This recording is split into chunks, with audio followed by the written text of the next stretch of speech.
السلام علیکم ورحمۃ اللہ تعالی وبرکاتہ۔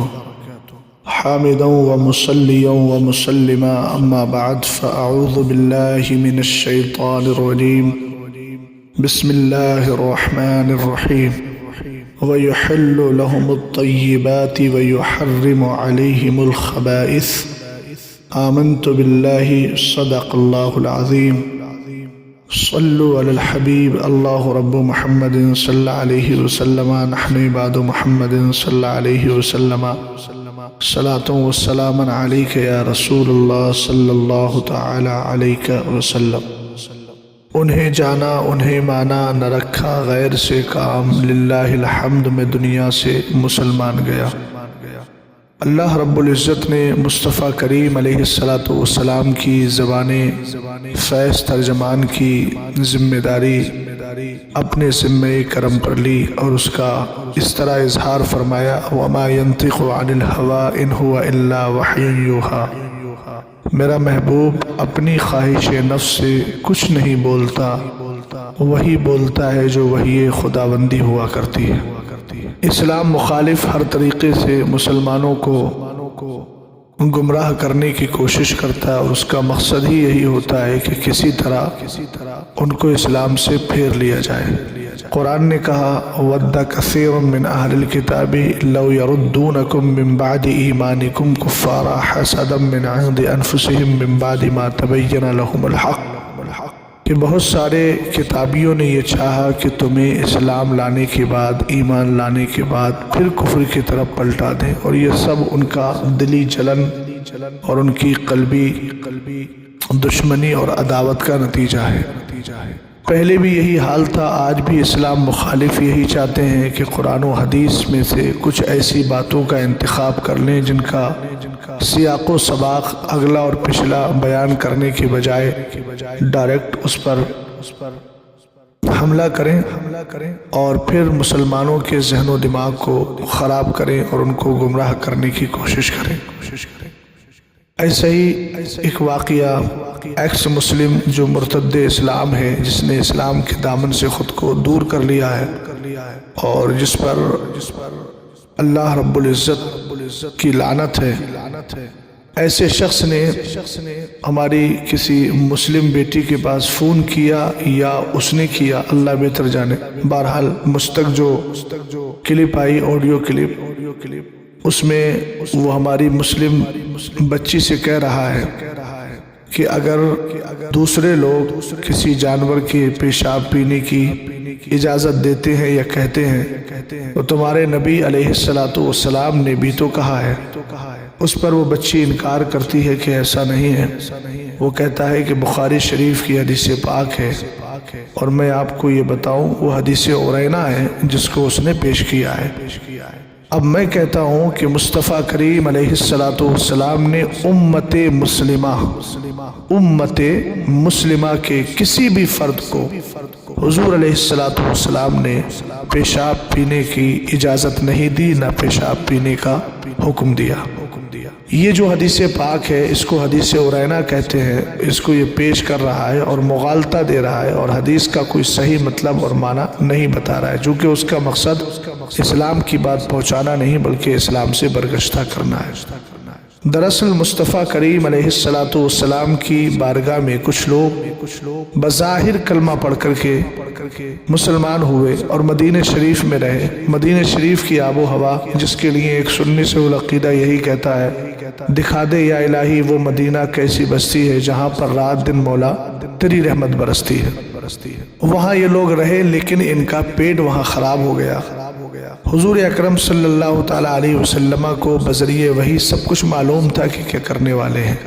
آقا کریم علیہ السلام کی بارگاہ میں آئے، شکایت کی اپنے پیٹ کی، تو میرے نبی علیہ السلام نے ان سے فرمایا جاؤ صدقات کے جو اونٹ ہیں اور جو اونٹنیاں ہیں ان کے دودھ اور ان کے پیشاب ملا کر کے پیو۔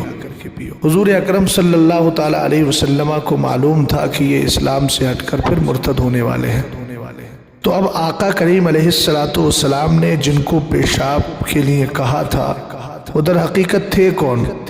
وہ امت مسلمہ کے سیء العقیدہ مومن اہل ایمان نہیں تھے، چونکہ اہل ایمان کے لیے جو میرے نبی علیہ السلام کی خوبی اور صفت توریت میں ذکر فرمائی گئی وہ یہ ہے وَيُحِلُّ لَهُمُ الطَّيِّبَاتِ وَيُحَرِّمُ عَلَيْهِمُ الْخَبَائِثِ، اور توریت میں حضور اکرم صلی اللہ علیہ وسلم کی پہچان یہ بتائی گئی کہ وہ ستھری چیزیں ان کے لیے حلال فرمائیں گے اور گندی چیزیں ان پر حرام کریں گے۔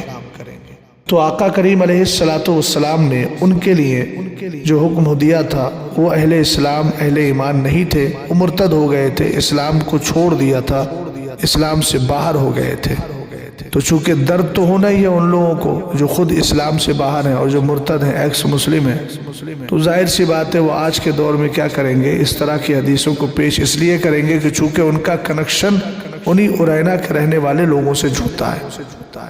رسول کریم علیہ السلام نے اہل ایمان کو صرف حلال چیزیں عطا فرمائی ہیں اور اس گندی چیزوں سے منع کیا ہے۔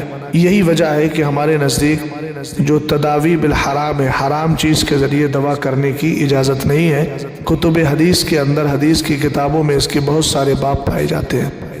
اور رہا ان لوگوں کے لیے یا آج کے دور میں کوئی اگر اس طرح کا فعل کر رہا ہے تو ہمارا قرآن کہتا ہے الخبیثات للخبیثین والطیبات للطیبین، کہ جو گندی چیزیں ہیں وہ گندوں کے لیے ہیں، جو پاکیزہ چیزیں ہیں وہ پاک لوگوں کے لیے، ستھرے لوگوں کے لیے۔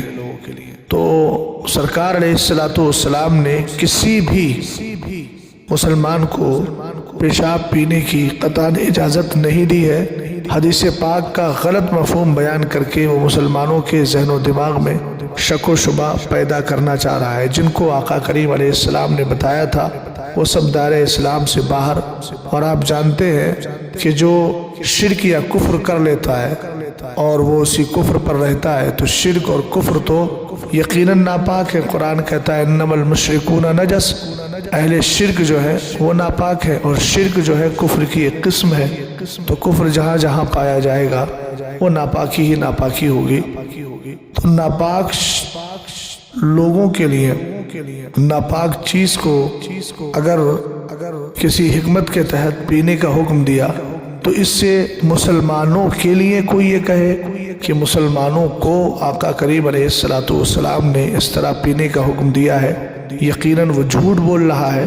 جن کے لیے حدیث میں حکم ملتا ہے وہ اس اہل اسلام تھے ہی نہیں، بلکہ وہ مرتد تھے جو دائرہ اسلام سے باہر ہو چکے تھے، وقتی طور پر اسلام لائے پھر اس کے بعد اسلام سے باہر ہو گئے۔